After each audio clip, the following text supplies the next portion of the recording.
think a lot of people tend to lose sense of their why when they set unrealistic expectations for themselves. Yeah. It's like, I want to lose 10 kilos in 3 weeks. It's like saying I want to win the lottery, Yeah. you know?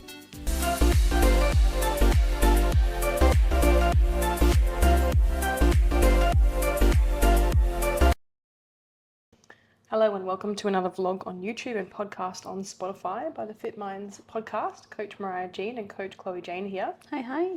Second attempt. We'll get there. Baby woke up for the last attempt. So we're going to try and power through this podcast really quickly. Very minimal shit talk today. Chloe is tired. As we discussed in the first bit. And I'm also tired. We're fucking tired. We're fucking tired, but we're getting it done anyway. Because that's what we're about. We We're are. about exemplifying what it's like to Regardless of setbacks and fatigue. And get through shit. barriers. We overcome them. Yes, adversity, all that jazz. You can whinge while you're doing it. Oh, Just fucking fucking go no. and get it done. I you whinge know? all the time. Same. Queens of whinging. So let's get stuck into today's podcast topic. I like this one. I don't even know whether we've done something similar. We probably have, but finding your why in your fitness journey.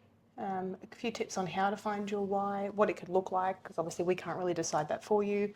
What can be helpful in facilitating it, trying to get it out of you, and why we find out why. What's the reason we find our motivators for continuing a fitness journey or getting back on track or whatever. So I guess let's start off with, because I don't like to do too much of like our personal approaches, but if you could think of your why, Chloe, what's your why for showing up to your training for with your nutrition as well, having balance, especially obviously through pregnancy, but even prior to that? I think obviously having gone through a lot of shit prior, So your past. my past is my why. I never want to be that person again. Yeah, okay. I never want to feel the things that I felt within myself. Never being in that position. Yeah, That's a really good reason. I think so. And like obviously Sienna and Josh and my family and all that sort of stuff. Yeah. But I think my biggest why is me. How often do you remind yourself of your why? Not often enough. Yeah. It's like one of those things, because we're obviously like constantly going all the time. We don't often stop to think about our why, our purpose, our reasoning. What's your why? My why? It shifted and changes across the years. My main motivation for, it's going to sound odd, but my main motivation for staying on track with training, nutrition is actually, it sounds so cheesy, but you guys, my clients. And I think if I wasn't to do this as a career, I would probably struggle with my anorexia again. Like, I know it sounds odd, but I'd probably go back Practicing what you preach. Practicing what I preach. And because I wasn't a coach when I had anorexia and bulimia, I could kind of just be in my own world and kind of get lost in my own shit. Yeah. And so as much as what people might think being skinny and, whatever on the outside looks really good, I was absolutely miserable. I was suicidal. In and out of hospital. So I think my why stems from being flung into this position and knowing that I have to show up for people every day and knowing that people need me. And it's an odd thing, but I think that's why I don't necessarily always need a coach all the time, because my why is my clients, my people, my girls and my guys that I show up for, and that they say things like, thanks for being so inspiring and whatever. And I'm like, oh yeah, like they need me to be like this. So my why is a bit interesting because it really should be for me, but No. it used to be. It definitely was. I think before coaching, my why was me. Certainly, and when I get back into competing and stuff, it will be for me. My competing is for me. I think there's different levels, like you've got your main why, and then obviously there's stem off that. That's right. You're a main motivator. There's, I think there's also, as you said, it's the stemming but the evolving as well. Yeah. Obviously prior to having my daughter. Yeah. My daughter wasn't really a reason for me to... I knew that I would have it in the future. That was kind of why I was working towards a house and still am, obviously. Yeah. And the reason why it's taken me so long to buy a house is because I don't just want to buy any fucking house. I want to buy... It was a big thing for me as a kid, right? But my why behind with my daughter now is about not just setting a good example, obviously, yes, with exercise and nutrition, but for this to become like just a normal part of her life. Yeah. So for this to be an everyday thing, getting exercise, eating well, like It's not unnormal. Yeah. we're not on a health kick. Yeah. You know, we're not dieting. We're not living. Yeah. Yeah. Mummy's not just on some sort of like 8-week challenge or Yeah. whatever. This is This the is way the way we live. Well, it was the way I grew up as well, with Yeah. lots of whole foods, and despite, you know, alcohol being the biggest thing that was, you know, fueled from that. But obviously now both Alex and I won't drink, so it's like, I think I wanted to set up this environment because of some of my experiences as a child. And yeah, like it's just about knowing that when she grows up, and when I'm growing with her, that she's going to see the way I speak to myself, everything, the way I treat myself. She's going to watch really closely, and she'll be a sponge for that. And I've always really been quite afraid of her picking up on anything that I did that was not nice. Yeah, negative, or just in general, like not encouraging health and wellness, or under eating, or not feeling my body correctly, or skipping meals, all that type of stuff. So Yeah. I think certainly talking about, now we've both got our whys out on the table, what do you think for those out there? Because I think the main reason why we find our why, I don't know whether your opinion differs on this, but is because a lot of people are just kind of floating. Yeah. They're just kind of surviving, getting through every day, going... Don't really have anything set in stone in terms of goals or ambitions. No timelines. Yeah. There's no urgency. And there's kind of like, they've got this, I know that I want to be in a better place than where I am at the moment, but I don't really know what that looks like. Yeah. I think it's less a case of not knowing why they want to do something, and more of like not knowing how to get there. Yeah, definitely. So suggestions for getting your why and understanding your why and making it important enough, right? That's a big thing. Yeah. Even people say like, I want to lose 10 kilos, I want to lose 20 kilos. Yeah, but why? Why? Yeah. You know, what's your purpose? Yeah. And the conversations I've had with people before as well, you know, they'll be coaching, like, oh, I'm just not really feeling motivated or driven. I'm not sure why. It's because, honestly, you don't think it's important enough. It's care factor. It's care factor. People will argue stuff like, oh, I just don't have the time or the energy. And it's like... When you want something bad enough, you make the time. You make... Yeah. Imagine being lost in the woods, right? It's like, imagine you're just out in the... Here, analogy time. You're lost in the woods, you're out in the middle of bumfuck nowhere, right? And you're cold, right? You've got 10 hours to get out or you die. Now, obviously, that's fucking important, that's right? Intense, so you're going to do everything in your goddamn power to get out of those damn woods before you die. You're not just going to sit there and be like, oh, I'm tired. Oh, man, you know, I can't find any food. There's no water out here. There's bears. You know? I may as well just die out here. Yeah, may as well just... you might reach that point eventually, but like... Yeah. The urgency, right? There is a threat. There is a timeline. There is all this type of stuff. And so most of the time people are just too fucking chilled. Too blasé. Yeah. Whatever happens. Oh, I wouldn't mind losing. I wouldn't mind getting... I wouldn't mind. It's like, no, you've almost got to change your mentality and approach to like, this is a do or die situation. It sounds odd, but like, this is so important to me. Yeah. This is so important. important. Find something that's important to you. Yeah. You know, like if you're like, meh, I'd like to lose 10 kilos, and it doesn't necessarily have to be like... It doesn't have to be a weight scale weight. Like it can be like, oh, like I really am passionate about getting to the gym at least 3 times a week. Yeah. For me time. You know, finding things that you're actually really set in, and I want to do that. Most people will start with a numerical goal. Yes. Like, I want to lose this, or I want to lose that, or I want to see more definition of tone up.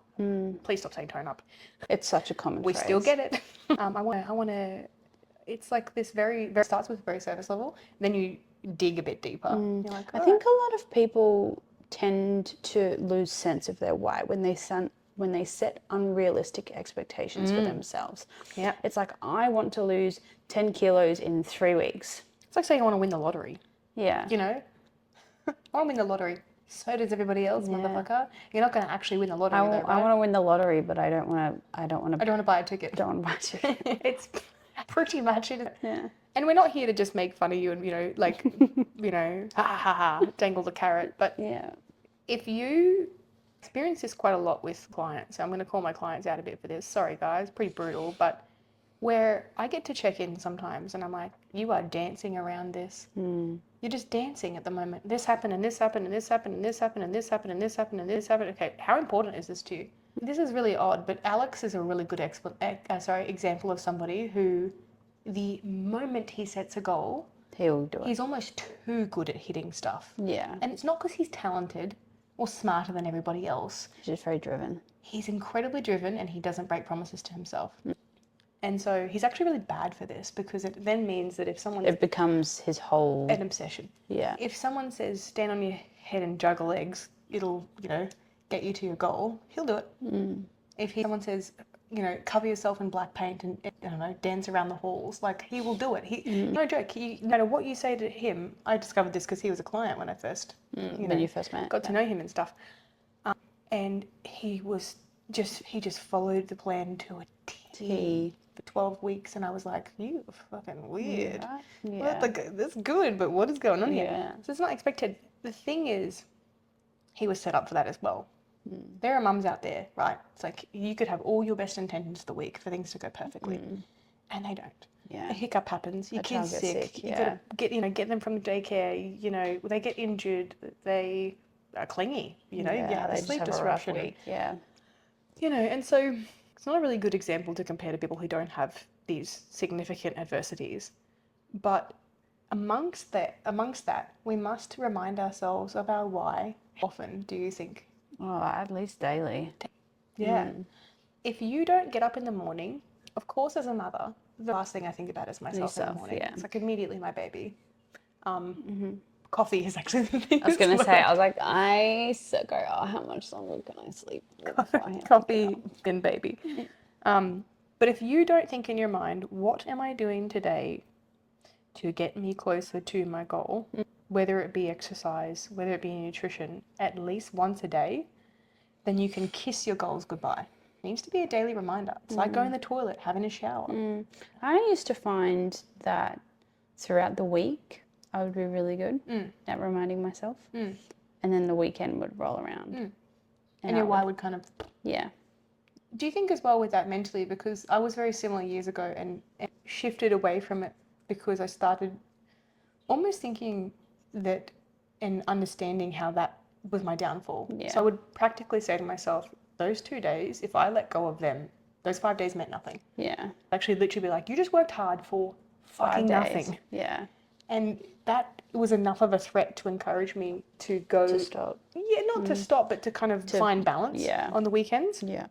And it took so long, Chloe. Yeah. Years and years. I think this is the thing that we cannot stress to people enough. It's all good and well to have a why and to have a purpose and to have a goal or multiple goals. But you need to understand you are not going to reach them in 3 months or 6 months or 1 year or 2 years or 3 years. Oh my God, wow. Like, it's a continuous thing. It's a cycle. It doesn't not stop. You'll go through grey areas and grey periods. You'll go through ups and downs. And it's that, as I said to a client the other day, there is no better action for habitual change than repetition. Yeah. It doesn't mean, day in, day out. It's like brushing your perfection. teeth. You're going to forget sometimes when you're younger. You do. You forget to brush your teeth. I love the brushing teeth analogy. And eventually it feels weird if you don't. I know. And then I'm one of these people where I can't sleep if I haven't brushed my teeth. So very similar with your exercise, with your nutrition, everything like that. And something that I used in a check-in just yesterday, literally, I won't obviously never say who it is, but I said, if your nutrition is something that's like an afterthought where everything else comes first, well then of course you're not going to get a good result with it. Your nutrition has to be loud and you have to understand the ramifications of how heavy it is. It's not you're a bad person or you're a piece of shit if you don't, get back on track with your nutrition, but it's more a case of like, yes, I know how important this is. That's right. I've got a decision to fuck around and go and do this, or I have a decision to do my meal prep. Yeah. And then in that moment, if you go fuck around and do whatever you decide to do, which is probably more fun than meal prep, let's be honest. So many things are more fun than meal prep. But if you do that, you have just literally made a decision that your why is not important. I don't care about my why, right? Yeah. Oh, but Mariah, I've got to, enjoy other things in life. I'm sure you do. Meal prep takes you an hour. Like, Yeah. shut up. It doesn't take a whole day. You still have the ability. I think people fail to forget, like, oh shit, I've got meal prep. Like, I can't go out and enjoy one meal a week. You know, it's like you can eat your meal prep, babes. Yeah. And then one day you're allowed That's to right. provide. Unless you're in comp prep. Obviously, that's different. Yeah. Like, But outside of that, yeah. outside of that, like, A flexible meal's not going to kill you. give me 1 or 2 meals that aren't meal prep. Yeah. And if you're there, like if you've got this, I think it's important to have reminders of it, even like prompts. Yeah. So if it's on your phone, if it's in your notes, Set an alarm. set an alarm on your mirror. I was going to say, there's like little stickers that you can get. Stickers. One of our clients uses stickers. Print it out, put it on your fridge. You can create a vision board if you really want to fuck around and do that. Like But cork and shit. yeah, I think the reason why, I'm going to be honest, why is so easy for me to follow, it's not because I'm bragging about how good at it I am. It's because my clients are in my face every day. Yeah. So like my why is constantly reminding me. Yeah. I don't get to get away from it. I don't get to take a week off coaching and go, you know, I'm going to go and be, I don't know, be somebody else for the week, you know. So thankfully, my why is so strong that I don't have to write reminders. You know, I get a message in the morning and, you know, it might be someone celebrating something and I'm like, man, you know, my clients they're good at this shit. I got to keep showing up. I got to do this, right? Yeah. You know, because I don't like being behind. I don't like being in a position where, like, don't get me wrong, I'm sure one of my clients will probably beat me on stage one day and I will love that, right? Be the ultimate goal.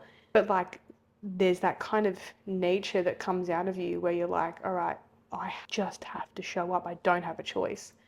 If you don't give yourself choices, I think that's one of the big things too. I was talking to my brother about this over the weekend. One of the biggest issues we have with burnout and people getting overwhelmed is the amount of decisions that we have to make daily. Yeah. I've read this in books before. Stop giving yourself so many fucking choices. Yeah. Stop giving yourself so many choices. Yeah. You have one choice this morning, right? Which is, that's it. Just literally for your food. Yeah. Everything else, you get up earlier, whatever you got to do to facilitate that to happen. But your food is the first thing you need to get sorted. And then that way, everything else after that, as the day goes on, follows. Yeah. Don't give yourself so many choices. And your why, it doesn't have to actually be that elaborate. No. How many people have you seen just be like, oh, I know, I want to do a powerlifting competition, but I also want to compete, but I also want to do Yeah, they set too many goals. Too many, I said before, unrealistic expectations. Yep. Leads to disappointment, which then leads to feeling like a failure and then just completely derailing. Burnout. And if yours isn't strong enough, like if you go, like, I want to do a strongman or I want to do a comp prep, and we say to you, what behind this? What's driving you? You know, if it's like revenge for your ex. I want to do it to look hot. Yeah, or if it's, you know, I want to prove a point to my family, or, you know, I'm bored. Yeah. That's not going to be strong enough. Yeah. Your why has to be so strong and so solid. One why that I hear a lot from mums is, I want to make more time for myself so that I can come back to my kids and I can feel refreshed and I can feel like I have had a mental reset and not had all this white noise. And I could not relate to that more, and I've only got a baby, you know. But it's like, that's a good enough why.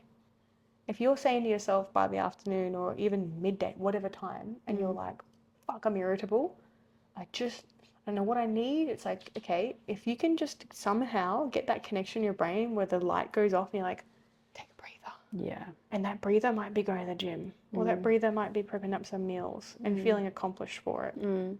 And your big why has to be made up of lots of little whys. That's right. Every single day, well, why am I doing this? Why am I doing my meal prep? Why am I choosing to have this dinner instead of KFC? Yeah. You're not going to get it right every single time. Yeah. But it is that reminder, and not avoiding it. No. You know, that fuck it attitude, which we see a lot of as well, of like, I don't know what happened last week, but it was just so overwhelming. And what happened was your why went to the bottom of the list. Priority list, yeah, absolutely. So, any other tips you think for? I think like journaling is a good way of sort of putting it pen to paper. Yep. It doesn't necessarily have to be in a journal because there's lots of different apps and stuff that you can utilize. is another good way of projecting your why. And getting that reward back from it as well. Yeah. I think journaling, getting it up somewhere you can see it. If you're not a journaler, even voicing it to other people. Yeah. You know, don't just let your why be this random thing that sits in the back of your mind. Try and project it, give it to your friends, your family, your coach. This is why coaching is fantastic. You're not just paying for a plan. Yeah, we are your support. We're your support. You then have to come back to us every single week, right? You know, or fortnight. You've got to report back to us. So, other than that, I think that's probably it, really. We kept it nice and short and sweet today. So if you don't know what your why is, guys, write it down, figure it out, brainstorm it, make it really simple, but make it so important and so loud that you cannot avoid it, and remind yourself of it daily. Yeah, absolutely. Thanks a lot. All right. Looking forward to doing another podcast for you soon. Bye. Bye.